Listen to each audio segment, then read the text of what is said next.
My second grade target class, through reading a novel, decided to plan and execute a virtual walk for Africa to raise money in order to build a well in Africa. A couple of months ago, I got a call from a teacher friend of mine asking if I would help with an idea she had on teaching kids about the water cycle here in Kennesaw.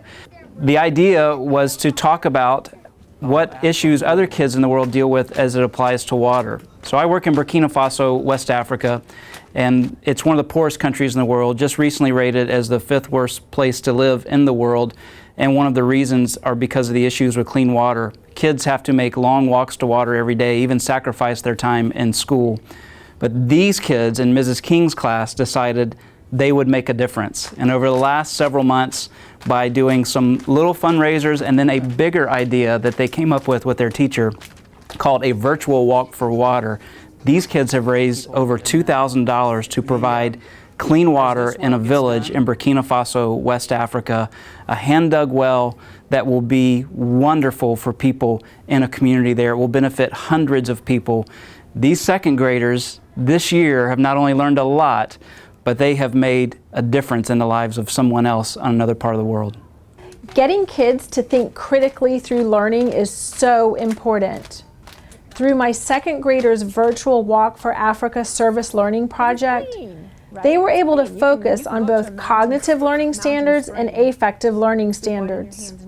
Through communication, collaboration, and respect for others, these kids integrated skills like observing, predicting, metacognitive thinking, and ultimately synthesize content about something as simple as water into a project that will leave a lifelong mark on their lives and the lives of those that they helped.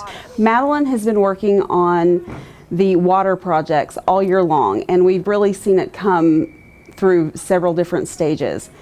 I've heard my daughter come home and say that she's learned that she can change the world. And as a parent, that's just something that you dream to hear. That's your child is making the progress they're supposed to make, and that things are going the way that they should, and that, you know, that she really will make a difference in the world. When we talked in A Long Walk to Water, where we talked about the huge lack of water that they have, the most of the water that they have is unclean. And they don't have like any filter technology to clean it. So, and people have to build wells for the people in Africa to get water. And the people in Africa, well, they have to walk miles and miles to get their water. So we started raising the money so there could be more recent wells and easier to get to.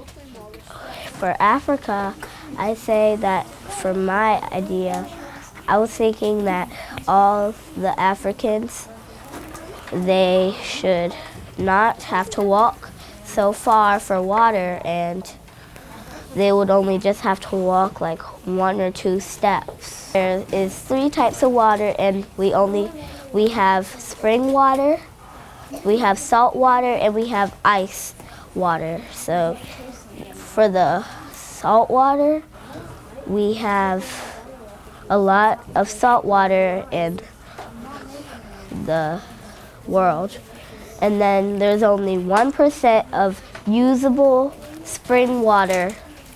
Well, the water cycle is important, so then we can keep on having more purified water going over and over and over again. This is Mrs. Valerie King at Kennesaw Elementary for Cobb Ed TV.